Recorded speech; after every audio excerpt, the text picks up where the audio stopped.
I truly do believe that this is the team that can go to the NCAA tournament and make some noise. I really do. This is a revenge tour team. Now they're going to be getting into the nitty gritty of the conference. They have the ability to do so. All right. Then we're going to be watching it. Thanks for listening to KC Sports Network, proudly presented by Emprise Bank.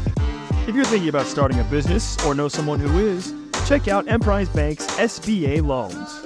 It's always good to know your options, and they can be your partner in possible.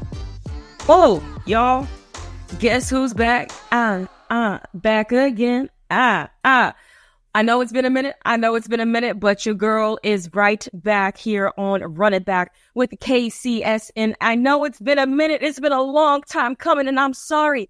That's on me. I apologize. I'm trying to make big girl money to pay these big girl bills. But right now, I'm still at the bottom of the totem pole, so I'm trying to work my way up. So that's what I've been trying to do before I've been able to come back to you guys for another episode of Run It Back with your girl, Jazsmin Halliburton.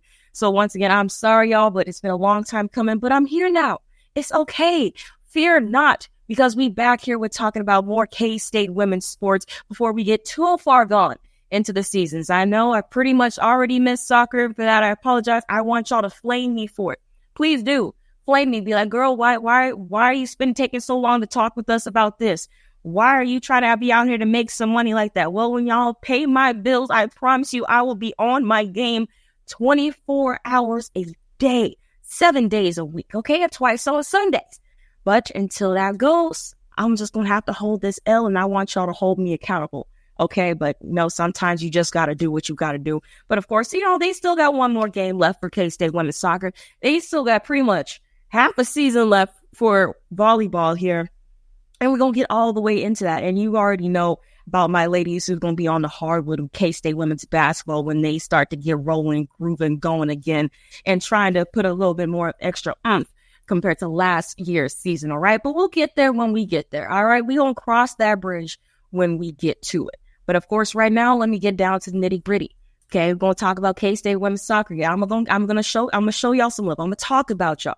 Like I said, it's my fault. It's been so long that I've been able to grace y'all with my presence, with my face for those who like to watch on YouTube, with my voice for those who like to listen audibly, okay?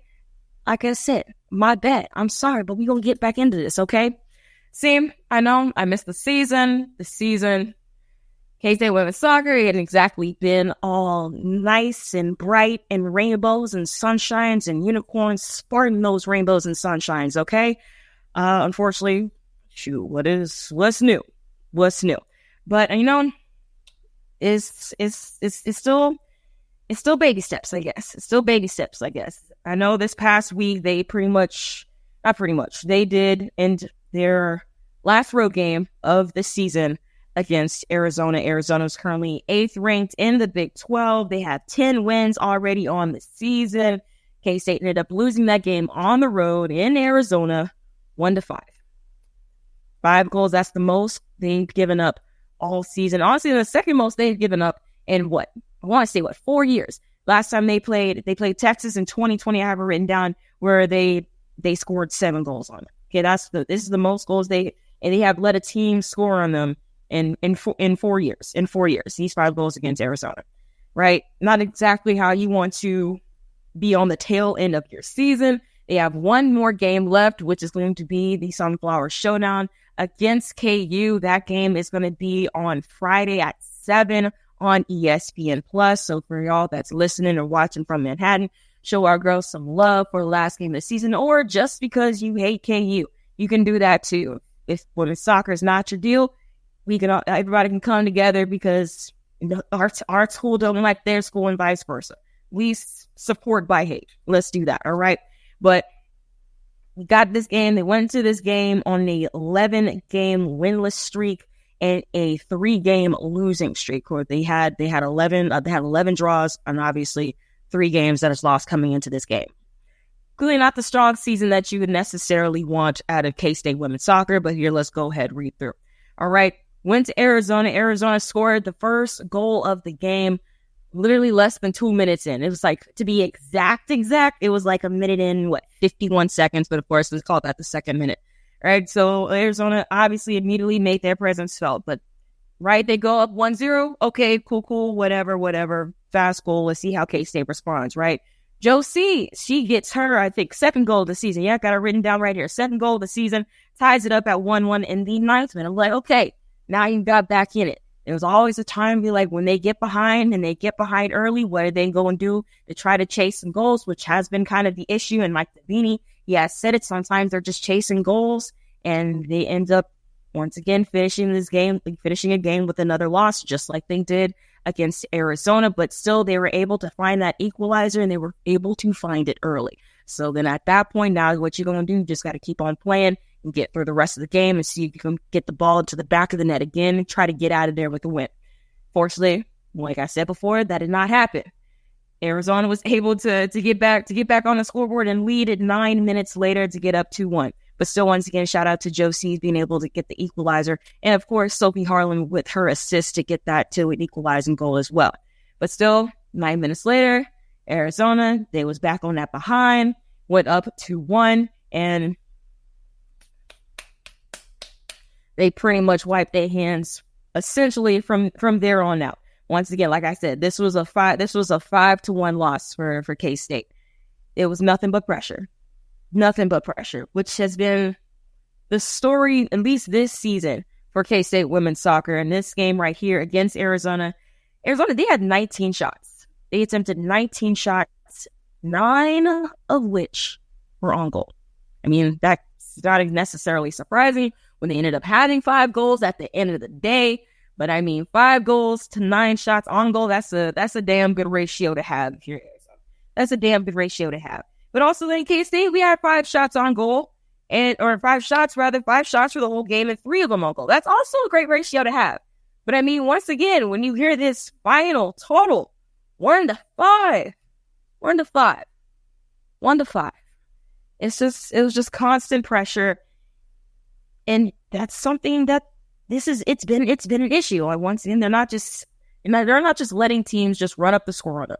Okay, I do not want to misinterpret. I do not want you guys to misinterpret that. Like I said, this is the most goals they've given up all season. The most goals they have given up in like 4 years to Texas when they gave up 7, like I said before, right? So I not just want to say the teams are just running up the score on it. No, K-State's too physical of a team to let other teams run the score up on them. I'm not trying to say that at all. The real issue is that they're just not able to get the ball in the back of the net. That's been a struggle, and that's been a struggle for, it's been a struggle for a long time. And I know they've hit a nice milestone. I don't want to truly ignore it.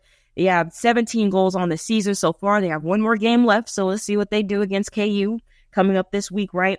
But 17 goals on the season, that's the 3rd most in program history. That's great. This is a new program. Once again, we are almost a decade in. This program started in 2016. Mike Davini's been here from the jump. And so it's a milestone. It's a milestone for the program. Understand that. But I mean, 17 goals on the season as a team, that's the 2nd worst in the Big 12, y'all.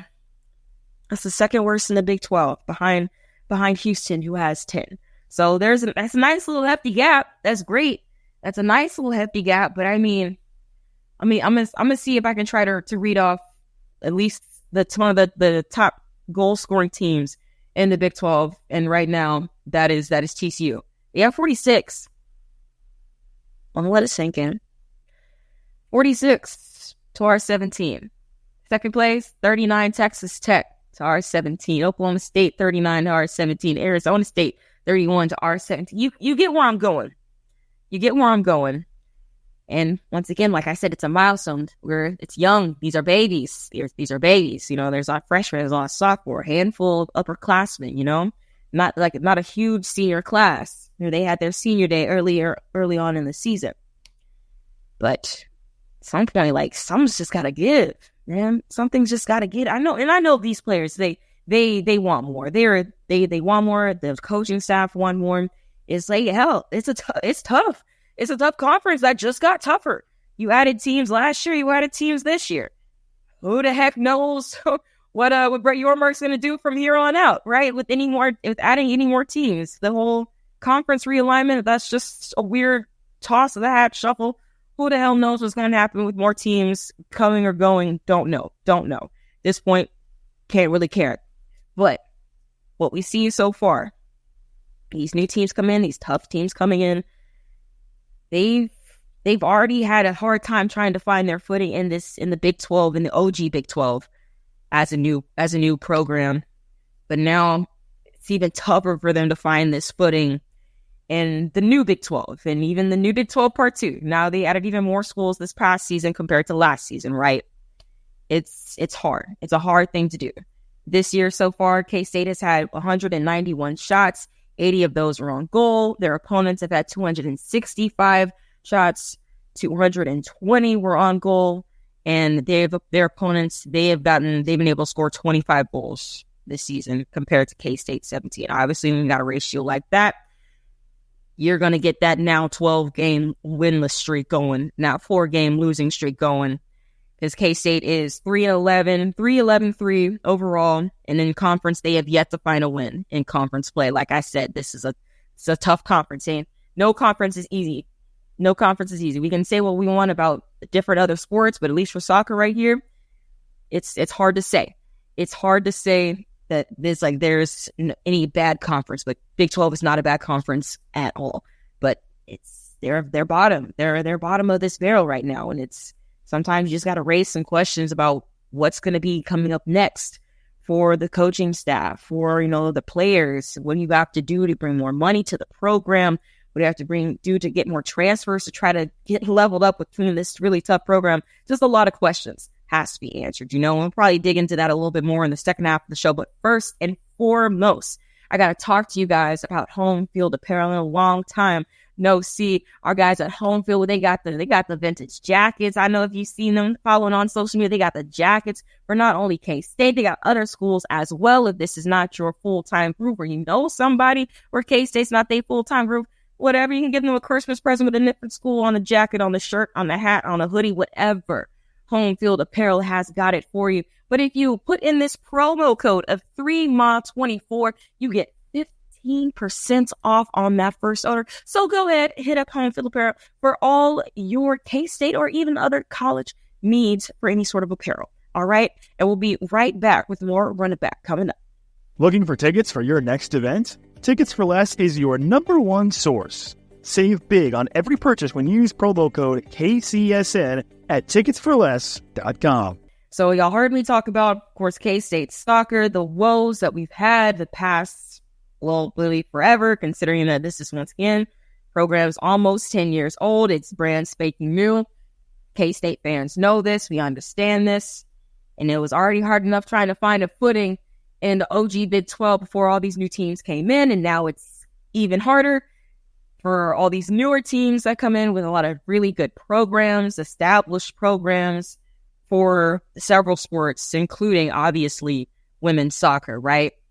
So now some questions I think has to be not necessarily answered yet, but need to be start getting asked. You know what I mean? Because we understand building a program from the ground up is not an easy thing. It's not an easy thing. Don't get it twisted. Don't get it confused. It's not an easy thing at all. But I mean, Coach Dabini, he's been here from Jump Street. He's done a lot of work. He's running a lot of players from a lot of different places. A lot of young talent that is like young talent every year, and they can only really, really, really do so much. They got to be able to grow still. And I still expect them to. They're still going to grow. They've got a lot of good talent, especially on this team this year. Okay, we got Morgan Strebman, who's a sophomore. We saw what she's been able to do. Ryan Reynolds, she went crazy, especially at the start of the season. She already leads the team with 4 goals. She's got a crazy boot on her.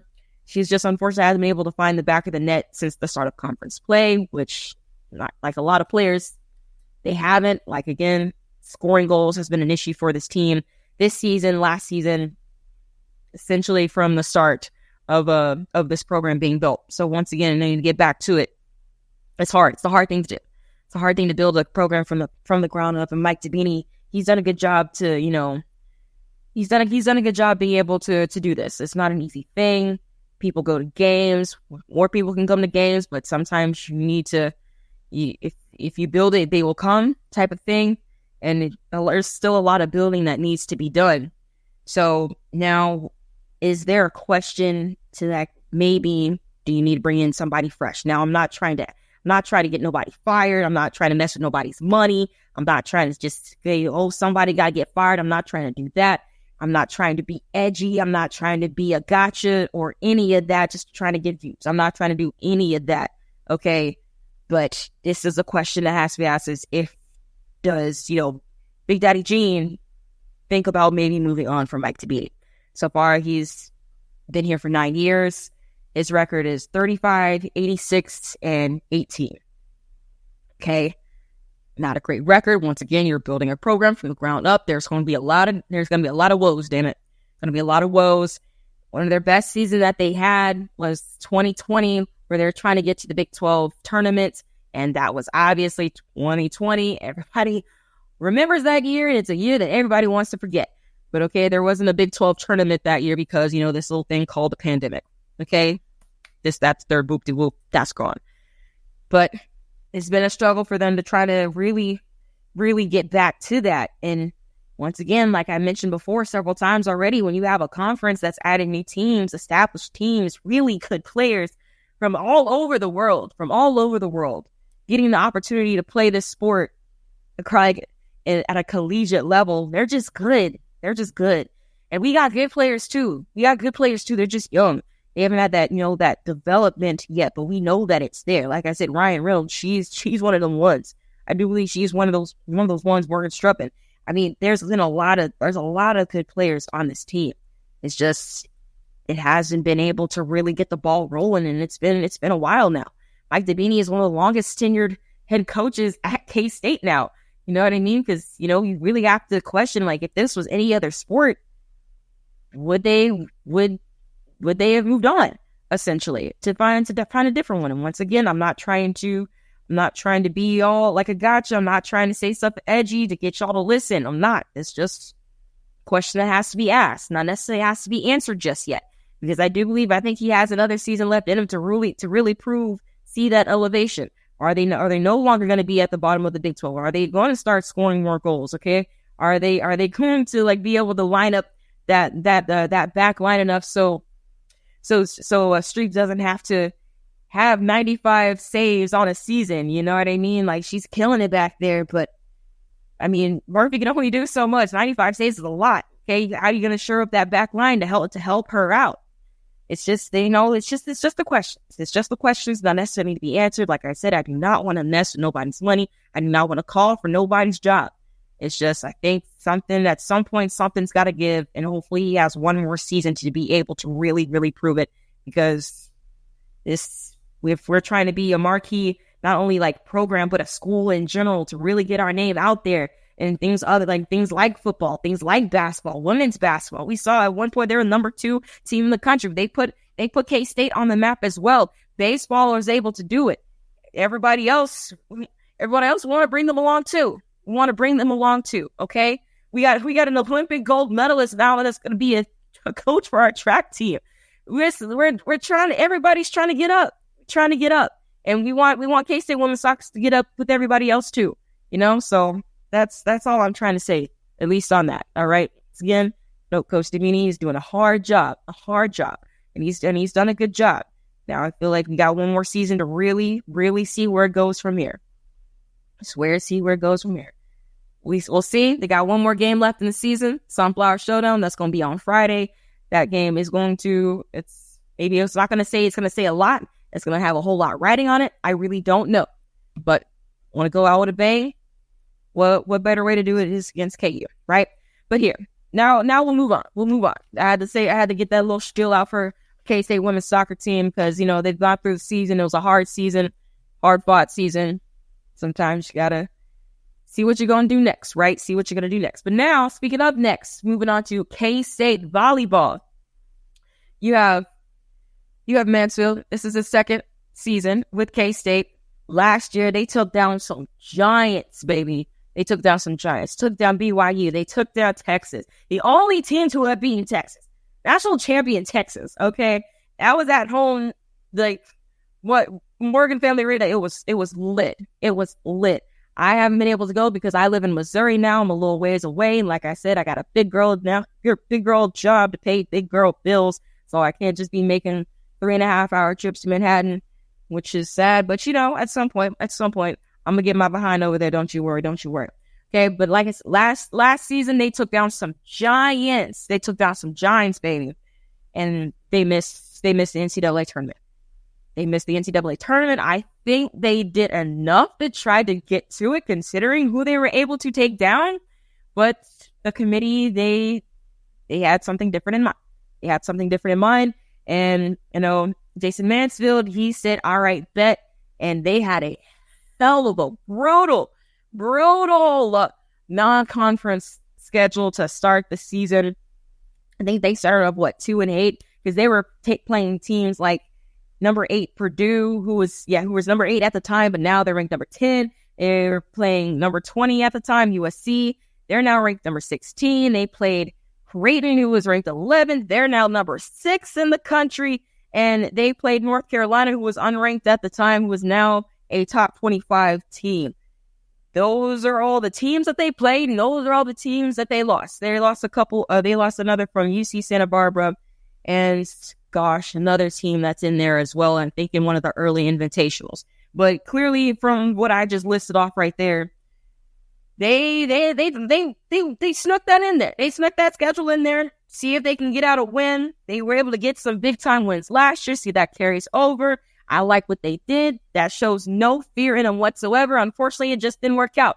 So that's why they started the season on a really, really rough note, because they played those teams. But I'm glad that he scheduled them, because they're not scared to play those teams. When it really comes down to the committee holding your fate in their hands, sometimes you got to do stuff like this. And sometimes it'll work in your favor, and sometimes it won't. Fortunately, it didn't work out in their favor this early in the season. So it was a rough start.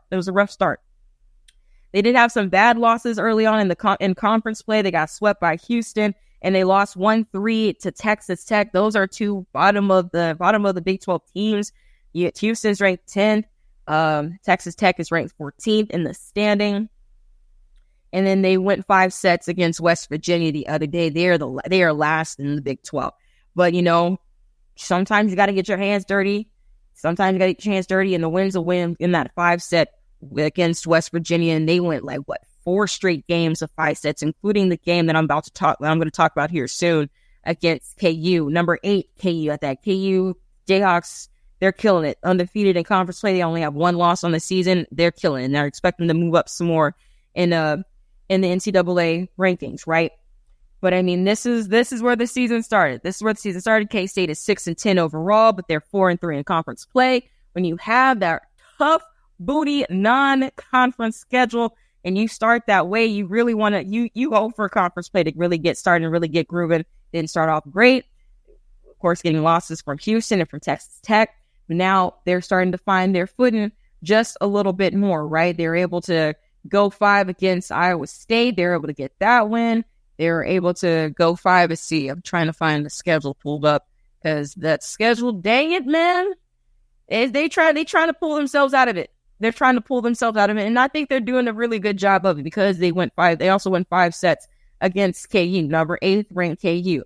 Yeah, they went 5 sets against West Virginia, able to win that. They went 5 sets against Cincinnati, able to win that, and 5 sets against Iowa State, able to win that. So now they're showing that toughness. They're showing, they got knocked down a little bit at the start of the season playing these real tough butt teams. Okay, you had to deal with a little bit of injuries. You had a night clinch. She's been struggling with a little injuries early on in the season. Got to get her back, getting her healthy and everything like that. And damn it, man, there's a lot of games left. A lot of games left for K-State volleyball here. And they just try to get that groove back. So we going to talk about K-State volleyball with this game against KU. Once again, it's their 4th straight game that went 5 sets, and they went 3-1. And then this one, the one being the loss here to KU, right?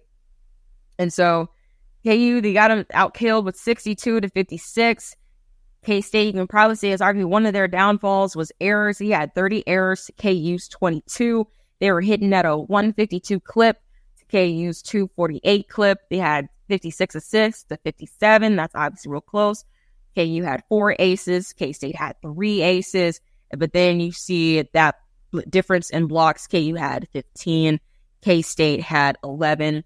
But once again, you went 5 sets with the 8th ranked team in the country. That right there ain't nothing to sneeze at. I know that's something obviously players will be disappointed at. You always going to want to win, but you consider how this season started and where you're ending up now, especially since you went 5 sets and we still able to get the dub against West Virginia, who's at ranked bottom of the Big 12. They're winless in conference play. Now you put that thing down, flip it and reverse it, and able to get to 5 sets against KU, and it just unfortunately did not go your way. That just is what that is. Aaliyah Carter doing Aaliyah Carter things like she always does. Thank you, Miss Ma'am, for coming back. I remember when she came on the show and she was dancing around the question and she was coming back and then she sounded like she wasn't. But dang it, she fooled all of us and she came back, and I'm glad that she did, okay? But of course, Aaliyah Carter, she had 15 kills, 3 blocks. Meg Brown, new to the team, senior, she had 10 kills and ace 2 blocks. Shaylee Myers coming in for Liz Gregorski. We'll talk about her in a minute. She had 9 kills, 2 blocks. And of course, Liz, she had 7 kills, an ace, and 2 blocks in that game. Once again, the game that went 5 sets. And now I do have to talk about Liz because she's been pivotal. She's been pivotal to this season, and she got hurt. She got hurt in this game against the Jayhawks. And it didn't look great. And you really have to feel for her because her whole career, it's been injuries. And her time at Wisconsin, she's been dealing with injuries. I think when I was watching the game, the announcer said she had 2 ACL surgeries. It looks like she may have torn her ACL again. I'm not fully for sure. I haven't seen any updates on her since that game. But from what it looks like, if you're all that does, I'm not saying I'm a doctor, I'm not a physical therapist, I'm not any of that. But I do have a degree from K-State in kinesiology, and we've talked about these things before. You really have to feel for her. She went down in the start of the 3rd set, and she's pivotal. She's pivotal for this team that's was struggling early on, but still able to start finding their footing. And I think at a good time. She does everything. She does everything for this team. I think she's 3rd in digs. She's 144 on the season. She has 20 blocks. She has 147 kills. She's starting the season there. She leads the team with 18 aces. So it's a lot of digs, a lot of blocks, a lot of kills, and damn sure a lot of aces that's going to be missing from the team for the time being. And especially when you're finally getting your footing, and you're going to once again start playing some really, really tough teams. Like the next game on schedule is against Utah. They're ranked number 20. They're ranked number 20 in the nation right now. So now you got to see who's going to be able to step up and kind of fill that void. And Shaylee Myers, she came in. Once again, I read her stats. She got 9 kills, 2 blocks when she came in for Liz. So, and Shaylee, she's next. She's not just coming around the block. She's been on this block. She's been on this team. She knows this team. Okay, so I think she'd be able to really fill in that spot. And of course, you have Anaya Clinton. She's starting to get healthy again, so she can fill that role, and that outside hitter, and that back line. Once again, Elizabeth, she just does everything. She does everything. So this is going to be it's a tough blow if it's a serious of an injury. But I hope it isn't. I hope it's not an ACL. I hope she's able to come back. When I was watching the game, she had to get helped off the floor. She wasn't putting any pressure on her knees. So we don't know what it's looking like. We don't know. It's still fairly early in the season. I just really hope that it's not an ACL injury and that she maybe should be able to come back at some point in time in the season. But I mean, until then, they gotta figure out, what they're gonna do. I think they have a lot of good players. This roster is a good roster. It's a lot of good players on this team. Jason Mansfield, he's done a hell of a job, and there's no fear in any of these players. No fear in any of these players. I just talked about how Coach Mansfield, he's fearless, scheduling all these high-ranked teams that are still ranked now, almost halfway through the season. But you watch them play against, they feel like they really do up the ante against these teams that are ranked. You do see that. You were able to see that last year when they were able to get those pivotal wins in Morgan Family Arena. And then you see it when, they were able to push KU to 5 sets. KU, that is a damn good team, right? So they got the players to do so. They got the players to fill the role. You just got to see if they will do it. If they'll put it to fruition, really. But I can't say that I'm not worried about them. I'm not worried about them at all. It's still fairly early. Right now, they're ranked 6th in the Big 12. Big 12 has 14 teams in it now. They still got something in them. It's just a matter of how they're going to adjust now that they won't have Liz possibly for the time being.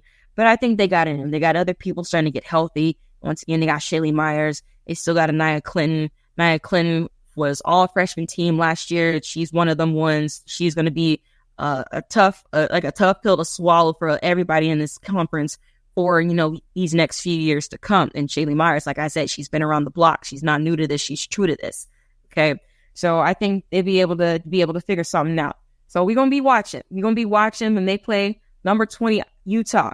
That's going to be at Morgan Finley Arena. It's going to be on Thursday at 6:30 ESPN Plus. I'm going to do my best to be able to watch it. Like I said, I got to be up at like 2 o'clock in the morning every damn day. So I got to be in bed at 6:30, but I'm going to do my best to stay up and watch this game and really truly see what they're going to do to get this ball rolling, because I truly do believe that this is the team that can go to the NCAA tournament and make some noise. I really do. This is a revenge tour team. Now they're going to be getting into the nitty gritty of the conference. They have the ability to do so. All right. Then we're going to be watching them. But that's it for me, y'all. I appreciate you for listening to me. Once again, I'm sorry. My apologies. I'll hold the L for not talking to y'all in so long, but no worries. She back now. She back now on Run It Back here on the KC Sporting Network. And I will see y'all next week.